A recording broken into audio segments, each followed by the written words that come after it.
The other big under discussed thing happening in the administration right now is that Trump's mental deterioration is very obvious now. And if you have any doubts about that, I urge you to watch the press conference he gave yesterday, which was cuckoo for Cocoa Puffs, and that was him at his best. That was when they prepared him to go out in front of the cameras, and it is anybody who's dealt with people having mental deterioration issues will recognize what they're seeing.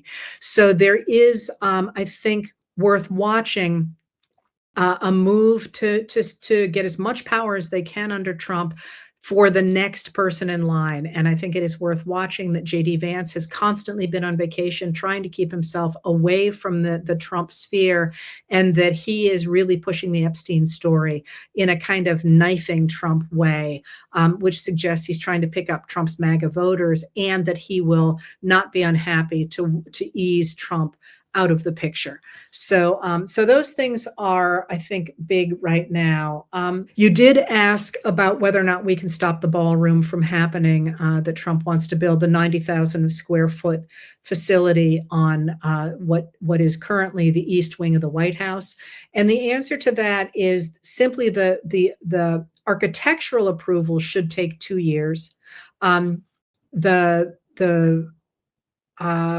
other, the actual making that happen, the approvals and so on, should make that extraordinarily difficult to do.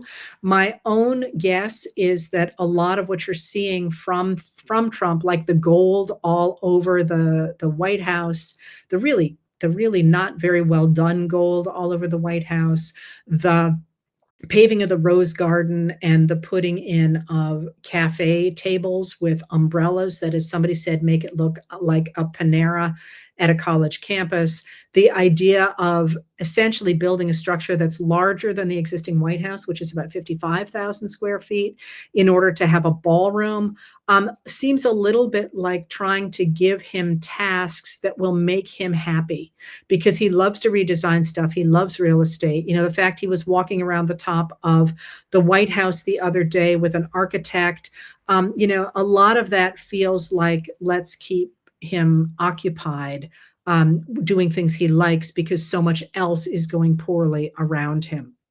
All right. So can we stop that? Yeah, speak up. This is one of the things that I'm going to turn to now, is ways in which you should not be discouraged about the things that are happening, because for all that Trump is trying to project an image of power, that the administration is trying to project that they're in control of things, in fact, the administration is extraordinarily unpopular. Trump is underwater on every single aspect of his presidency, sometimes by double digits or even more than 20 points. And by underwater, just a reminder, what we mean is that more people disapprove than approve of what he's doing. That's not 50-50. That's more people dislike what he's doing than approve of what he's doing. And pretty dramatically as well. Off the top of my head, I don't remember today's numbers, but they are absolutely not good for his job approval rating and his approval on any of the issues on which the administration has been working.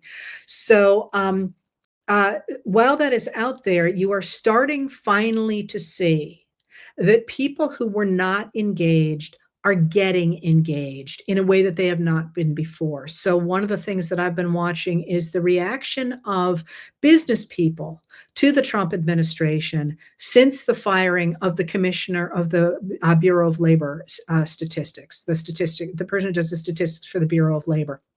Mind you, there's a whole team there, and the commissioner is just the one person at the head of them. But that really struck fear into the hearts of an awful lot of business people who seemed quite willing to go away along with the Trump administration. And you can see them now really starting to push back and starting to say, hey, wait a minute here. And if you're interested, I've done a plug for this guy before. I don't know him. I just follow him and read him. Carl Quintanilla, who writes on both Blue Sky and Twitter, has sort of a running not commentary, a running list of what business people are saying. And when they're saying, "Hey, we don't feel like we can hire," or "Hey, we're laying people off," or "Hey, the small businesses are being really badly hit by the tariffs." You can see people starting to talk in a way that they weren't for a long time. For a long time, business people sort of said, "Well, eat the tariffs until we see whether or not Trump's really going to put them in place." Well, he really put them in place on August 7th. And now they're starting to say, we can't hire, we're losing money, we can't pay our debt, we think we need, we're going to have to retrench because of these things. All of those are business news, sure, but they're also forms of saying this administration is not working for us. You're also seeing it in the media. The sort of more mainstream media, as opposed to people, the independents, people like me who've been talking all along. During Trump's press conference yesterday, MSNBC next to him ran a column that showed where he was lying. Showed that in fact that the crime is way down in Washington D.C., not up. Now all of the media could have been fact checking him in real time all along, and they only really have started to do it recently. And what that does is it defangs a lot of what he says, because it says the guy is totally out to lunch. He's living in a fantasy world, which was very clear, as I say, I was sort of privately fact checking as I was watching. And it was just la la land stuff that he was talking about. Well, now people are starting to show that. Crucially, also, though, you're also seeing um, Democratic leaders in other states, in states like Texas, but also in other states, pushing back and doing what they can. So a report came out earlier this week that the Texas Democrats thought they were not going to be able to stand up against the redistricting in Texas because they couldn't afford logistically or financially to do it. You don't get paid a lot to be a legislator in Texas. Well, who stepped up to the plate? J.B. Pritzker, the governor of Illinois. And that matters in part because he is getting involved in protecting small d democracy around the country, but also because it seems pretty obvious, I think, if you're watching the slate of people behave and the way they're behaving lately, that people like Pritzker expect to run for president. And in 2028, and he believes that acting in the protection of democracy will attract people to vote for him. And in competition with him, you're seeing people like California Governor Gavin Newsom, who has been openly taunting Trump today, especially on X, but who has also released a letter to Trump saying, you're telling Republican-dominated states to redistrict because it's going to enable you to pick up a few seats.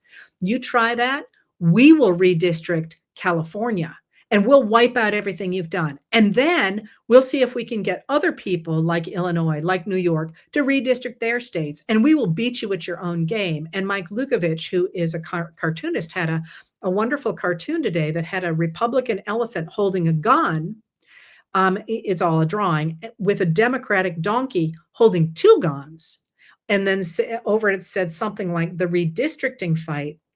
And the caption was the elephant saying, wait, you were supposed to bring a knife, because of that old saying that the Democrats always bring a knife to a gunfight. In this case, Gavin Newsom and the Democrats are bringing two guns to a fight where the Republicans only have one gun. And this is why you're seeing this howling on the part of the Republicans that the Democrats are the ones who are trying to cheat with redistricting. And the Democrats are out there, as James Tallarico of Texas said today to a right-wing interviewer, you're not seeing Democrats trying to redistrict in the middle of a census period the way that the Republicans are. And people like Gavin Newsom saying, and J.B. Pritzker saying, we already prefer to do this with citizen-led, nonpartisan commissions. This is how we do it. But if you're going to continue to rig the system, we will bring the big guns, but we will only do it if you cheat. So you're seeing them sort of say, we want everybody to have citizen-led redistricting commissions, which I'm 100% behind. I think that would go a long way in any state to making sure people are fairly represented. So you're seeing the Democratic leaders pushing back against this. You're also seeing the American people increasingly stepping up and speaking up. And one of the people I wanted to plug today, the other day I plugged the card campaign. I wanted to plug the Be Brave coalition that is urging people to turn out on August 15th on overpasses around the country. So the American people are stepping up as well. And once again, I'm going to urge you to do the same, to go to meetings in your town, to talk about democracy, to stand up for what you think is right, to talk to your friends.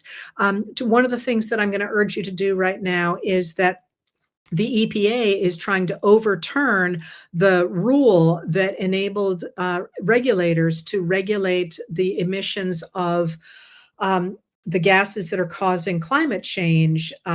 To regulate their emission into the atmosphere. You can speak up about that. This is a period of public engagement in that. You can say what you think about it. It's very easy to do. I do these things all the time. Go speak up, because the US government has, during a rulemaking period, the American people can weigh in on that rule. Go do it. Speak up for what you care about. And you can do it anonymously with the recognition that your IP address, unless you go through a VPN, I'm sorry, through it's a VPN, I guess it's called, through a private network, will be traceable. But for me, that's a risk I was willing to take. Anyway, there are plenty of ways in which people can show up and are showing up.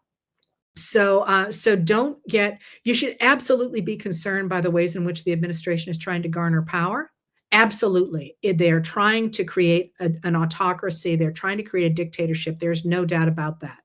However, they remain a very small number of Americans. More than 50% of Americans voted for somebody other than Donald Trump, and his popularity has plummeted since then. It is now in the 30s. So recognize that those of us protecting small d democracy, who want to get rid of these radicals who are trying to take away our democracy and turn it into Christian nationalism, we are by far the majority. And we need to start acting like it and reminding people that we are a democracy. We have agency. This is our government. And to tell people what we want from that. I'm going to be working on that. And I would urge everybody else to be doing the same.